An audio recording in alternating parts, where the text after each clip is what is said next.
নমস্কাৰ এৰা মানে ঘৰুৱা কথা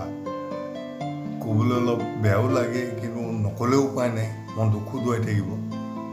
গতিকে ভাবিলোঁ কৈ দিওঁ আৰু আজিকালিনো কি আৰু আপোন ভালেই জগত ভাল নিজৰ যিটো ভাল লাগিছে চবৰে সেইটো ভাল লাগিব বুলি ধৰিলে হ'ল আৰু নহয় জানো তাৰমানে কি হ'ল আজি ৰাতিপুৱা 30 জুলাই 2023 ৰবিবাৰ ৰাতিপুৱা ভাবিলোঁ অলপ মৰ্ণিং ৱাক কৰি আহোঁ যাব লওঁতে আকাশখনৰ ফালে চাই দেখিলোঁ অলপ বৰষুণ আহিব যেন লাগিছে লগে লগে ৱাইফক ক'লোঁ এৰা এই ছাতি এটা দিয়েহে বৰষুণ দিব পাৰে ৱাইফ মোৰ ওচৰলৈ আহি পেলাই আকাশৰ ফালে চাই মোক ক'লে চশমাযোৰ খুলি ভালকৈ মচিকি লওক বৰষুণ নিদিয়ে সাংঘাতিক ৰ'দ দিব আজি কথা ক'বলৈ আহিছে বৰষুণ মই বোলো হয় নেকি অ'কে লেটছ চি কোন জিকে আজি মানে বস্তুটো মোৰ কাৰণে এটা চেলেঞ্জ টাইপ হৈ গ'ল মোৰ মনটোৱে কৈছে বৰষুণ আহিব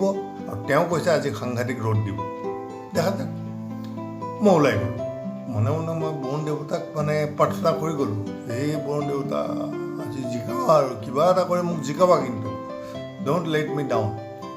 সেই টাইপ ওলাই গ'লোঁ গৈ পিছে নাই মোৰ আৰ্জিটো বৰুণ দেৱতাই একচেপ্ট নকৰে লাহে লাহে উত্তাপ বাঢ়ি গৈছে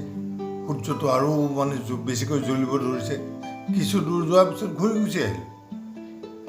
আহি পেলাই ঘৰৰ বাৰাণ্ডাখনত বহি এনেই মোবাইলটো উলিয়াই ল'লোঁ এনেই একো কাম নাথাকিলে মোবাইলটো উলিয়াই ল'লে নিজক বিৰাট ব্যস্ত মানুহ যেন লাগে সেইটো কথা উলিয়াই ল'লোঁ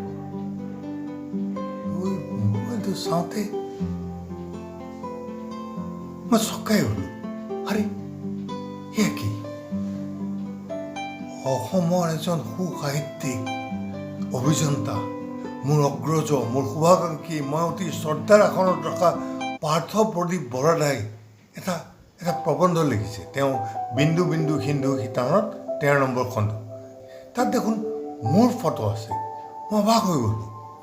1 নম্বৰত আছে ডক্টৰ হেমন্ত দলৈদা তেওঁ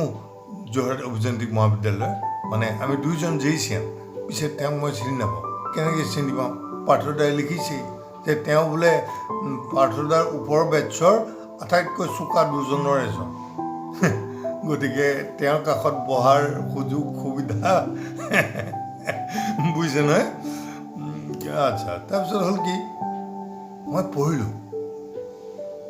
দেখিলোঁ বাহ কি সাংঘাতিক ধৰণে লিখিছে পাৰ্থদাই মোৰ এনেকুৱা লাগিল যেন অক্সফৰ্ডত হেমন্ত দলৈদাই যে নেলছন মেণ্ডেলা লিডাৰশ্বিপ এৱাৰ্ডটো ল'ব অহা মাহত তাত যেন ময়ো নিমন্ত্ৰিত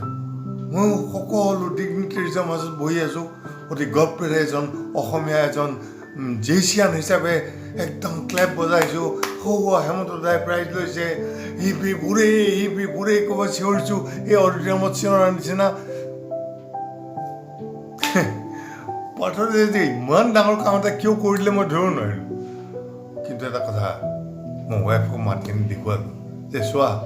তুমি কৈছিলা নহয় বৰষুণ নিদিয়ে আজি দেখোন বহুত ডাঙৰ বৰষুণ তেওঁ ক'লে কি কৈছে আপুনি চোৱা এয়া এই আশীৰ্বাদৰ বৰষুণ পাৰ্থদাই মোলৈ পঠিয়াইছে মই আশা কৰোঁ পাৰ্থদাক লৈ মই যেনেকৈ গৌৰৱান্বিত সমগ্ৰ অসম অতি সোনকালে সেনেদৰে গৌৰৱান্বিত হওক সুসাহিত্যিক অভিযন্তা পাৰ্থ প্ৰদীপ বৰাদাৰ কাৰণে ধন্যবাদ পাৰ্থদা থেংক ইউ ভেৰি মাছ